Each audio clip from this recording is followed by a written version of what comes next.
एक अमीर महिला के घर के पास में कुछ गरीब लोग रहते थे, लगभग 20 से 25 लोग, जो कि पाकिस्तान के रहने वाले थे। उन 20-25 लोगों की वो महिला लगातार 4 दिन तक दावत करती है, उन्हें बिरयानी खिलाती है। बिरयानी खिलाने के बाद साथ ही उन्हें शामी कबाब भी खिलाती है। ऐसे चल रहा था और 3-4 महीने गुजर जाते हैं। 3-4 महीने के बाद उन लोगों को ये पता चलता है कि उस महिला ने जो उनकी दावत की थी उसमें किसी बकरे, मुर्गे या भैंस का गोश्त नहीं था, बल्कि इंसान का गोश्त था, इंसान का मीट था। ये बात सुनने के बाद उन सभी लोगों की हालत बद से बदतर हो जाती है। वो लोग उल्टियां कर करके परेशान हो जाते हैं, सोचकर भी उन्हें घिन आने लगती है कि आखिरकार हमने ये क्या किया। मगर इससे भी बड़ी बात ये थी कि जब ये घटना सोशल मीडिया पर, अखबारों में, टेलीविजन पर आती है तो उसके बाद हर व्यक्ति की बस एक ही जिज्ञासा थी कि आखिरकार उस महिला ने ऐसा कदम क्यों उठाया। यही सब सवाल के जब जवाब लोगों ने जानने की कोशिश की, जो उसके बारे में पता करने की कोशिश की, तो वाकई ये घटना रोंगटे खड़े कर देने वाली घटना है। इसको सुनने के बाद ऐसा लगता है जैसे ये घटना सच नहीं है, मगर काश ये घटना सच ना होती तो ज्यादा अच्छा होता। आदाब, नमस्कार, सत श्री अकाल। मैं उस्मान सैफी। आज की जो सच्ची घटना मैं आपको सुनाने जा रहा हूं, ये सच्ची घटना है यूनाइटेड अरब अमीरात का एक शहर लगता है अल ऐन।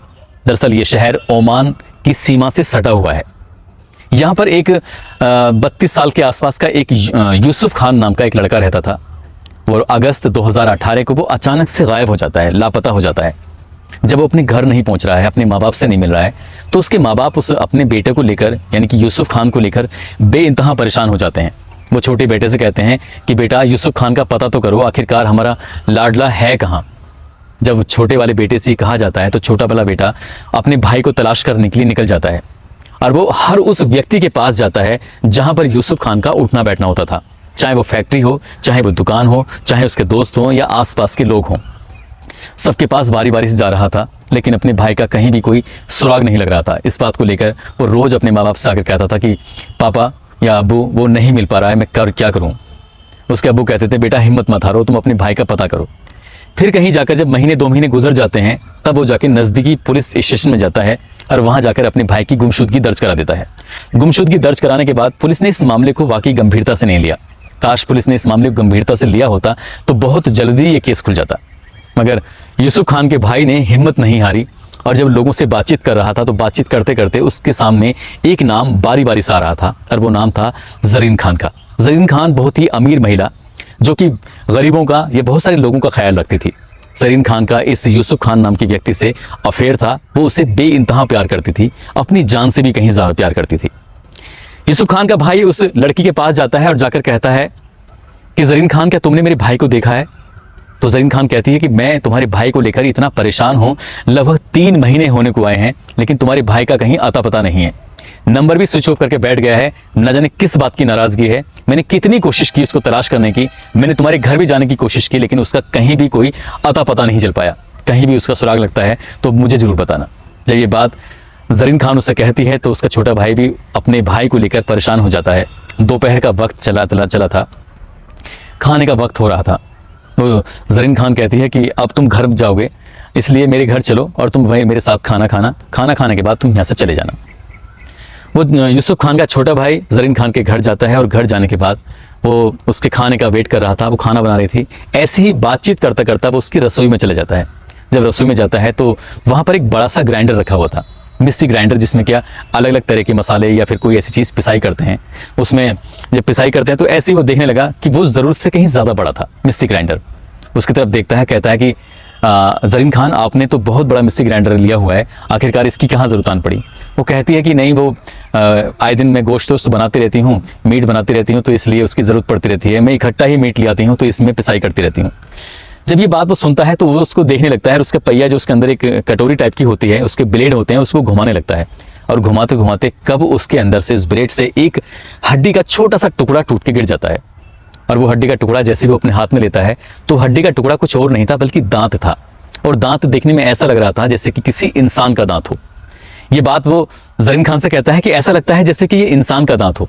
तो ज़रीन खान ये सुनकर हैरान थी, एकदम से भौचक्की हो जाती है। जैसे ही उसके हाथ में छीनने की कोशिश करती है तो वो देता नहीं है, और देता नहीं है तो कहता कि नहीं, इसे तुम मत लो।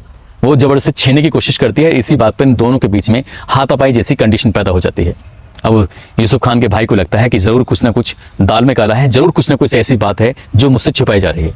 वो सीधा पुलिस स्टेशन जाता है और पुलिस स्टेशन जाने के बाद कहता है कि साहब आज मैं ऐसे ऐसे जरीन खान के घर गया था, वो ये जरीन खान कोई और नहीं बल्कि मेरे भाई की प्रेमिका, ये दोनों लगभग 7 साल से एक दूसरे के साथ रह रहे थे, एक साथ जीने मरने की कस्में खा रहे थे, एक साथ ही शादी भी करना चाहते थे और बाकी की ज़िंदगी भी साथ साथ बिताना चाहते थे।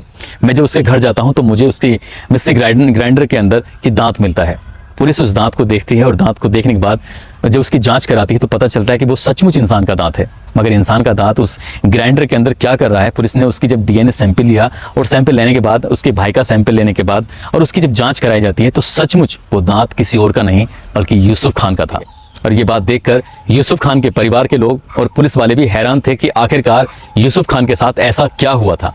अब ये इस सवाल का जवाब ना केवल पुलिस जानना चाहती थी बल्कि परिवार, आसपास के लोग और न जाने कितने लोग थे जो इस सवाल का जवाब जानना चाहते थे। पुलिस ने जाकर जरीन खान को हिरासत में लिया और हिरासत में लेने के बाद उससे सख्ती से पूछताछ करने की कोशिश की तो शुरुआत में वो इधर उधर की बातें बताने लगी। मगर पुलिस जब अपनी सेप आ जाए तो कहते हैं कि जमीन की 7 तह खोद कर भी वो सच निकाल सकती है और पुलिस ने वैसा ही काम किया। पुलिस ने जो उससे जानने की कोशिश की कि आखिरकार तुमने यूसुफ खान के साथ क्या किया था तो उसने तोते की तरह बताना शुरू कर दिया। वो कहती है कि मैं जानी मानी कुक हूँ और बहुत अच्छे खाना बनाती हूँ। वहीं होटल के अंदर मेरी मुलाकात हुई थी यूसुफ खान से अब से लगभग 7 साल पहले। तभी से हम एक दूसरे को बहुत ज़्यादा प्यार करते हैं, एक दूसरे के साथ रहते थे, एक दूसरे के साथ ज़िंदगी बिताने का हमने फैसला कर लिया था। लिव इन रिलेशनशिप में रह रहे थे लेकिन उसका मन भर चुका था और उसका मन भरने के बाद एक नई महिला के साथ उसने साथ रहने के साथ ज़िंदगी बिताने का फैसला कर लिया था। जबकि मैंने यूसुफ खान को कई बार समझाया कि तुम सिर्फ मेरे लिए बने हो, किसी और के लिए नहीं। मगर यूसुफ खान अपनी आदत से मजबूर था और उसने दूसरी महिला के साथ ज़िंदगी बिताने का फैसला कर लिया था और ये बात जरीन खान को बिल्कुल भी बर्दाश्त नहीं थी। इसलिए उसने एक दिन यानी कि अगस्त 2018 में यूसुफ खान से कहा कि यूसुफ खान मुझे तुमसे मिलना है, मुझे तुमसे बहुत सारी बातें करनी है, जो भी हुआ है उसे भूल जाओ, अब जैसा तुम चाहोगे वैसा होगा। और ऐसे ही प्यार से मोहब्बत के साथ उसने यूसुफ खान को अपने घर पर बुला लिया। घर बुलाने के लिए उसके बाद उसने अपने घर पे उसके लिए बहुत अच्छे व्यंजन बनाए नॉन वेज के और उसे प्यार से खाना खिलाया। खाना खाने के बाद उसे नींद आ जाती है और वो सो जाता है। दरअसल खाने के अंदर कुछ नशीला पदार्थ मिला हुआ था जिसको खाते ही वो बेहोश हो जाता है और बेहोश होने के बाद उसका वो गला दबाकर उसकी हत्या कर देती है। हत्या तो कर देती है जरीन खान, लेकिन वो सोच में परेशान थी कि आखिरकार इस इतने बड़े शरीर का वो क्या करे। लगभग 70 किलो वजन के उस व्यक्ति को वो कहाँ फेंक कर आए, कैसे फेंक के आए। यदि उसे वो बाहर लेके जाती है तो पुलिस उसको गिरफ्तार कर लेगी और हमेशा हमेशा के लिए जेल में डाल देगी। इस बात को लेकर वो इतना परेशान थी तो उसके दिमाग में आता है कि क्यों ना वो जो हुनर है, जो वो खाना बनाती है, व्यंजन बनाती है, ऐसे ही कुछ काम करे।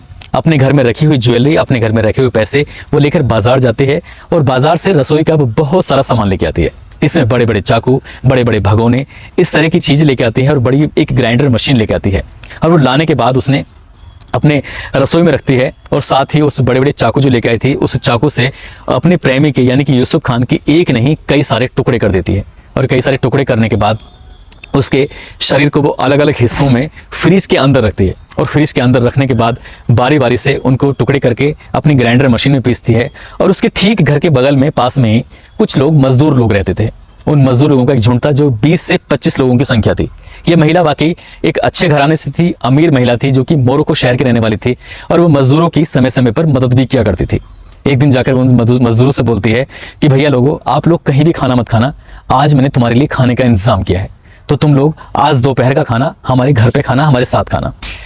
अब ऐसे ही होता है, वो अपने घर पर उस व्यक्ति की लाश के टुकड़े कर करके उसको 4 अलग अलग हिस्सों में बनाती है और पहले हिस्से का वो बिरयानी बनाती है और उसको ग्राइंडर मशीन के अंदर पीसती है। साथ ही शामी कबाब बनाती है और शामी कबाब और बिरयानी वो उन लोगों को परोसती है। वो लोग बड़े ही चाप के साथ उस बिरयानी को खाते हैं और बड़े ही मज़े से खाते हैं, तो बड़ी तारीफ करते हैं और साहब पूरे मोहल्ले में इस बात की वो कहते हैं कि ये महिला हमारा सबसे ज़्यादा ख्याल रखती है। सारे के सारे लोग 20 या 25 लोग बताए जा रहे थे जो कि पाकिस्तान के रहने वाले थे, जो कि इस अल ऐन शहर के अंदर मजदूरी करते थे। उन मजदूरों को वो बिरयानी और शामी कबाब जब खिला रही थी, फिर दूसरे दिन आता है, दूसरे दिन भी उसने ऐसे किया, तीसरे दिन भी उसने ऐसे किया और चौथे दिन भी उसने ऐसा ही किया। लगातार 4 दिनों तक उसने उस व्यक्ति के मीट को अलग अलग हिस्सों में काटा, अलग अलग हिस्सों में टुकड़े किए, उसकी बिरयानी बनाई, शामी कबाब बनाए और उनको खिला दिया। अब उसकी जो हड्डियां बचती हैं, उन हड्डियों को वो कुकर में उबालती थी, क्योंकि वो एक बड़ा सा कुकर भी लेके आई थी। उन्हें उबालती थी और जब हड्डियां कमज़ोर पड़ जाया करती थी तो उन हड्डियों को वो उस ग्राइंडर की मशीन के अंदर पीस कर उनका चूरा कर दिया करती थी। जैसे वो बाहर निकलती थी उसके बाद एक एक पॉलीथीन को वो बाहर फेंक दिया करती थी। यानी कि अब उसके घर के अंदर इस यूसुफ खान नाम का कोई भी ऐसा पॉइंट या कोई भी ऐसी बात नहीं बची थी जिसके आधार पर ये पता चल सके। उसके कपड़े, उसके मोबाइल, उसके जूते, जो भी उसका सामान था, सारे सामान में वो आग लगा चुकी थी। अब इस घर में कोई सबूत नहीं बचा था।